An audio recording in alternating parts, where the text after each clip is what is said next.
काम कैसे कर लेता है व्यक्ति को वश में। मित्रों, काम वासना लगभग हम सभी व्यक्तियों के अंदर समाई हुई होती है। यह हमारी अन्य भावनाओं की तरह ही एक भावना है जिसकी पूर्ति करना बहुत ही आम बात है, परंतु जब यह एक सीमा से आगे बढ़ने लगती है तो संबंधित व्यक्ति को अपने वश में करने लगती है। आइए जानते हैं इस वीडियो के माध्यम से। हमारे पुराणों के मनु और शत्रुपा के पुत्र उत्तानपाद से संबंधित एक कथा का उल्लेख मिलता है, जिसके अनुसार राजा उत्तानपाद की दो पत्नियां थीं, सुनीति और सुरुचि। राजा उत्तानपाद को रानी सुनीति से ध्रुव और अपनी दूसरी पत्नी सुरुचि से उत्तम नाम के पुत्रों की प्राप्ति हुई थी। एक बार जब ध्रुव अपने पिता की गोद में खेल रहा था, तभी वहां उसकी दूसरी माँ सुरुचि आ गई। जैसे ही उन्होंने ध्रुव को अपने पिता की गोद में खेलते देखा, वो गुस्सा हो गईं और उनके मन में जलन की भावना उत्पन्न होने लगी, जिसके बाद उसने अपनी संतान को उठा लिया और ध्रुव को उतार कर राजा की गोद में बैठा दिया। ऐसा गलत व्यवहार करने के बाद वह रुकी नहीं। सुरुचि ने बालक ध्रुव से कहा कि राजा की गोद में वही पुत्र बैठ सकता है जो जिसका जन्म मेरे गर्भ से हुआ है, वरना कोई भी नहीं। तू मेरे गर्भ से नहीं जन्मा है, इसलिए तुझे राजा की गोद या सिंहासन पर बैठने का कोई हक नहीं है। जा तपस्या कर, यदि तुझे तेरे श्री नारायण मिल जाएं, तो उनसे कहना अगला जन्म तुझे मेरे गर्भ से दे, तभी तू अपने पिता की गोद में बैठ पाएगा और इस राजगद्दी का वारिस बन पाएगा। दोस्तों, राजा की आंखों के सामने यह पूरी घटना घट रही थी, लेकिन उन्होंने चूं तक नहीं की और चुपचाप रहकर अपनी पत्नी को यह पाप कर्म करने दिया। इसलिए कहते हैं, काम के वश में जो भी व्यक्ति होता है वो सही क्या गलत क्या अंतर करना भूल जाता है।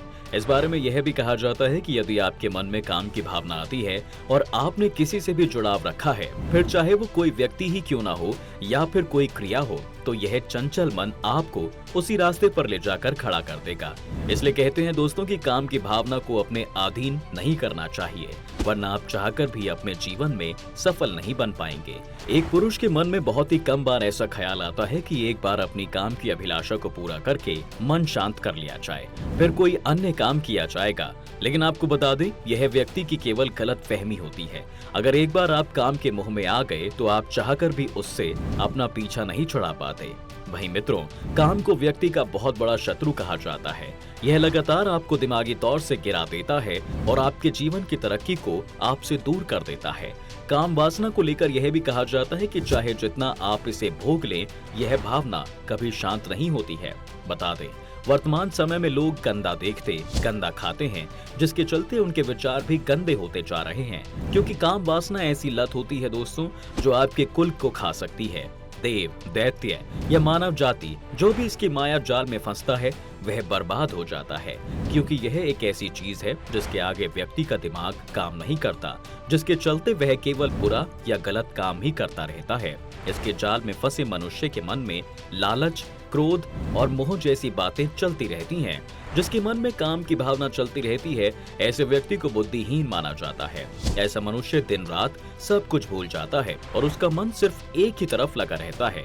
इतना ही नहीं, इस बारे में आचार्य चाणक्य ने अपनी नीति शास्त्र में विस्तार से बताया है कि काम जैसी दुनिया में कोई बीमारी, मोह की तरह कोई शत्रु, क्रोध की तरह कोई अग्नि, ज्ञान से बड़ी सुख देने वाली कोई और वस्तु नहीं है। उन्होंने बताया है कि जो मनुष्य काम से डूबा रहता है, उसके मन में कोई और बात आ ही नहीं सकती। फिर चाहे वो महिला हो या पुरुष, उसके मन में हमेशा विपरीत के लिए ही ख्याल आते रहते हैं।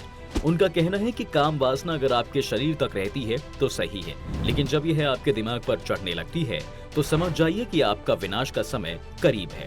ऐसे पुरुष या फिर महिला किसी अन्य की तरफ आकर्षित होते रहते हैं, तो इसका प्रभाव उनके वैवाहिक जीवन पर भी पड़ता है। तो दोस्तों, आज की इस वीडियो में बस इतना ही। आपको यह वीडियो कैसा लगा, हमें कमेंट करके जरूर बताएं।